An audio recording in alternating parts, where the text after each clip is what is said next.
नमस्कार मेरे प्यारे साथियों। आज हम यूपी बोर्ड क्लास 12th के अंतर्गत जो आपकी फिफ्थ पोयम है, आ माने एक, रोड यानी सड़क, साइड माने किनारा। आ रोड साइड यानी एक सड़क के किनारे स्टैंड छोटी दुकान, या फिर जैसे आप कहते हैं खोखा, जिसे कंपोज किया है रॉबर्ट फ्रॉस्ट ने। तो आ रोड साइड स्टैंड यानी एक सड़क के किनारे खोखा, जिसे लिखा है रॉबर्ट फ्रॉस्ट ने। तो इसके हम पहले स्टैंजा के क्वेश्चन आंसर देखेंगे, और कुछ अध्यापक हैं जो हमसे जुड़े हुए हैं, उनकी भी डिमांड थी कि इसे एक्सप्लेन किया जाए। तो दोस्तों, पहला स्टैंजा है द लिटिल ओल्ड हाउस से लेकर वीदरिंग फेंट तक। पहले इसका हिंदी समरी अच्छे से समझें, ठीक है। द लिटिल यानी छोटा, ओल्ड माने पुराना, हाउस माने घर। द लिटिल ओल्ड हाउस छोटा पुराना घर, वॉज था, आउट माने बाहर। The little old house was out छोटा पुराना घर बाहर था। विद अ लिटिल एक छोटे, न्यू नए, शेड माने होता है छप्पर। शेड माने क्या कहते हैं? छप्पर, जिसे थैचड़ा आप कहते हैं। तो the little old house was out यानी कि छोटा पुराना घर बाहर था। With a little new shed जिस पर एक छोटा लेकिन नया बनाया गया छप्पर पड़ा हुआ था। इन फ्रंट जो सामने था, एट द एज किनारे पर, ऑफ द रोड सड़क के। In front at the edge of the road जो सड़क के किनारे पर ठीक सामने था। यानी क्या था ठीक सामने? घर नहीं दोस्तों, वह खोका जिसे इन घर वालों ने रख रखा, ये आपको समझना होगा। तो the little old house was out वह छोटा पुराना घर बाहर था। With a little new shed जिस पर एक छोटा नया छप्पर पड़ा हुआ था। In front at the edge of the road और वह खोका सड़क के किनारे पर ठीक सामने था। वेयर माने जहाँ, द ट्रैफिक यानी कि यातायात, स्पीड स्पीड का फॉर्म है सेकंड, तो स्पीड माने तेजी से चलता है या तेजी से गुजरता है। वेयर द ट्रैफिक स्पीड जहाँ से यातायात तेजी से गुजरता है या चलता है।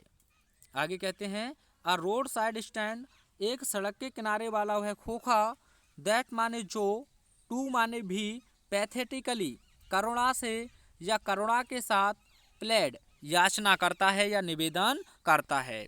A roadside stand that too pathetically played यानी सड़क के किनारे वाला वह खोखा जो करुणा से भी याचना या निवेदन करता है। तो अब खोखा तो निवेदन नहीं करेगा दोस्तों, जो उसके अंदर कोई भी पर्सन बैठा हुआ है वही निवेदन करेगा। तो इसीलिए इसमें आपका पर्सोनिफिकेशन फिगर ऑफ स्पीच होगा, ध्यान रखें, पूछा जा सकता है। तो a roadside stand that too pathetically played यानी कि सड़क के किनारे वाला वह खोखा जो करुणा के साथ निवेदन भी करता है। इट वुड नॉट बी यह नहीं होगा, इट वुड नॉट बी यह नहीं होगा, फेयर माने उचित, और फेयर माने सुंदर भी होता है, फेयर माने मेला भी होता है। तो it would not be fair यह कहना उचित नहीं, सॉरी यह कहना उचित नहीं होगा, टू से माने कहना। It would not be fair to say यह कहना उचित नहीं होगा, for a dole of bread, dole मान होता है भिक्षा मांगना, भिक्षा मांगना या दान। For a dole of bread कि वे लोग एक रोटी की भिक्षा मांगते हैं, यानी कि जो खोखे के अंदर बैठा हुआ व्यक्ति है, यह कहना उचित नहीं होगा उसके लिए कि वह रोटी के लिए भिक्षा चाहता है। बट बल्कि, for some of the money the cash बल्कि वह नगद धनराशि में कुछ धन चाहता है। But for some of the money the cash बल्कि वह नगद कुछ धनराशि चाहता है। हुज माने जिन पैसों का, फ्लो माने बहाव, हुज फ्लो जिन पैसों का बहाव, सपोर्ट्स सहारा प्रदान करता है, द फ्लावर ऑफ सिटीज नगर रूपी फूलों को, यानी जिन पैसों का भाव नगर रूपी पुष्पों को सहारा प्रदान करता है।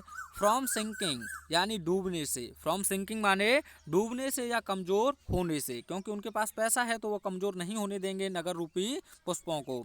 एंड और वीदरिंग मुरझाने से, फेंट और मूर्छित होने से। वीदरिंग माने होता है मूर्छाना और फेंट माने मूर्छित होना। तो ध्यान से देखें, it would not be fair to say for a dole of bread यह कहना उचित नहीं होगा कि वे लोग एक रोटी की भिक्षा चाहते हैं। But for some of the money the cash बल्कि वह नगद धनराशि चाहते हैं।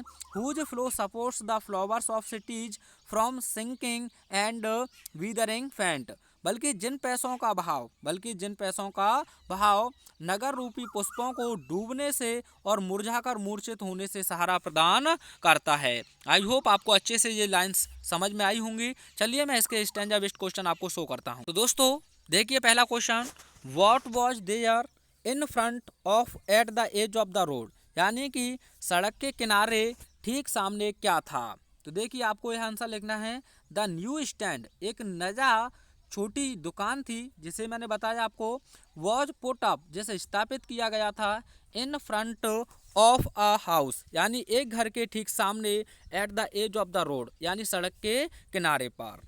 तो आप लिखेंगे the new stand was put up in front of a house at the edge of the road, यानी कि एक नया छोटी सी दुकान सड़क के किनारे के ठीक सामने और घर के सामने स्थापित थी या लगी हुई थी। What would not be fair to say, क्या कहना उचित नहीं होगा। तो आप आंसर लिखेंगे it would not be fair to say, यह कहना उचित नहीं होगा दैट कि इट प्लेड, यह याचना करता है, इट प्लेड यानी यह याचना करता है, फॉर चैरिटीज यानी दान के लिए, इट वॉज पुअर यह गरीब था, बट नॉट अ बेगर बल्कि एक भिखारी नहीं था, it wanted to earn money यह तो कुछ धन चाहता था, by selling wild berries and squash यानी कि अपनी वेरीज बिल्ड वेरीज को बेचकर और जो उसकी स्क्वैश जो सब्जियां हैं उन्हें बेचकर वह कुछ धन चाहता था।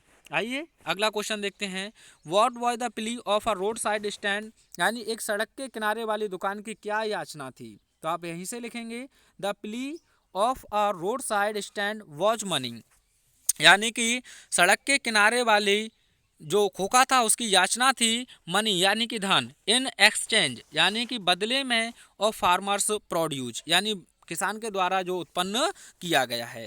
तो इस प्रकार से आप आसानी से आंसर लिख सकते हैं। मिलते हैं नेक्स्ट वीडियो में, तब तक देखते रहिए शाम।